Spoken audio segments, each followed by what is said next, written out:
Assalamualaikum warahmatullahi wabarakatuh. Hai teman-teman, perkenalkan nama saya Safira Hirnisa Asikim, NIM 7111191102. Saya dari kelas 3C Fakultas Psikologi Universitas Jenderal Ahmad Yani.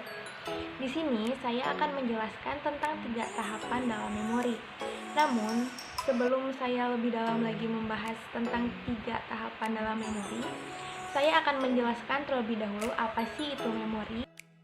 Menurut Chaplin 2002, memori adalah fungsi yang terlibat dalam proses mengenang masa lalu, keseluruhan pengalaman masa lalu yang diingat kembali, dan pengalaman khas yang diingat. Lalu, menurut Santrok 2005, memori adalah penyimpanan informasi melalui proses encoding, storage, dan retrieval.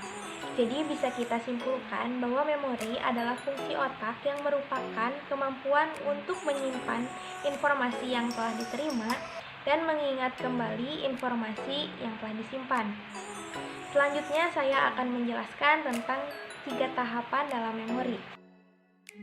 Yang pertama itu encoding.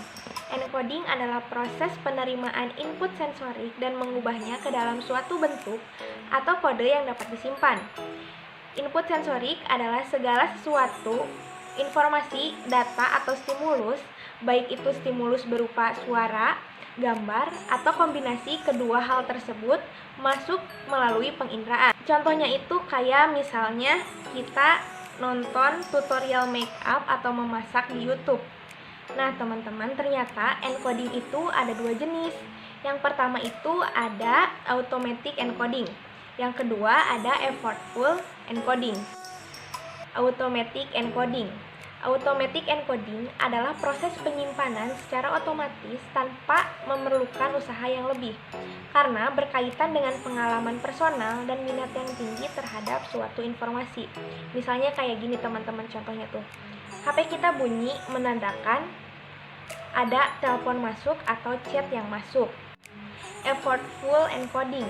Effortful encoding proses yang memerlukan usaha lebih karena membutuhkan atensi dan minat yang tinggi. Misalnya itu kayak kita ngehafalin lirik lagu atau rumus matematika. Yang kedua itu storage. Storage itu proses penyimpanan informasi ke dalam memori, menekankan pada bagaimana informasi itu dipertahankan dari waktu ke waktu dan bagaimana hal itu direpresentasikan ke dalam memori. Contohnya itu kan yang waktu di encoding itu kita nonton tutorial make up dan memasak di YouTube. Nah, kita tuh kan dapat informasi tuh dari menonton itu tuh. Nah, informasi itu kita simpan di dalam memori melalui proses storage ini. Yang ketiga itu ada retrieval. Retrieval itu pengambilan kembali informasi yang ada di dalam otak saat dibutuhkan untuk digunakan kembali. Kan tadi di storage tuh udah disimpan si informasinya.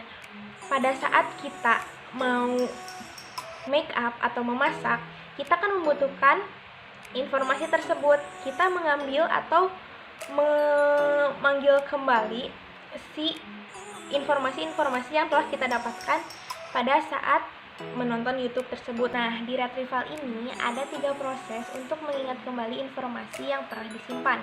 Yang pertama ada recall. Recall ini proses mengingat kembali informasi di masa lalu tanpa petunjuk yang ada. Contohnya itu seperti anak kecil mengingat nama orang tuanya atau nama teman bermain. Yang kedua ada recognition. Recognition ini proses mengenali informasi yang pernah disimpan melalui petunjuk jejak-jejak ingatan. Contohnya itu seperti anak kecil mengambil mobil-mobilan yang hilang di bawah meja. Yang ketiga ada redintegratif. Redintegratif ini adalah proses mengingat suatu cerita kompleks yang panjang. Contohnya itu seperti seorang wanita menceritakan pengalamannya pernah diselingkuhi oleh pacarnya. Nah, itu adalah sedikit penjelasan dari saya tentang 3 tahapan dalam memori. Mohon maaf bila ada kekurangan dan kesalahan dalam penyampaian. Terima kasih. Wassalamualaikum warahmatullahi wabarakatuh.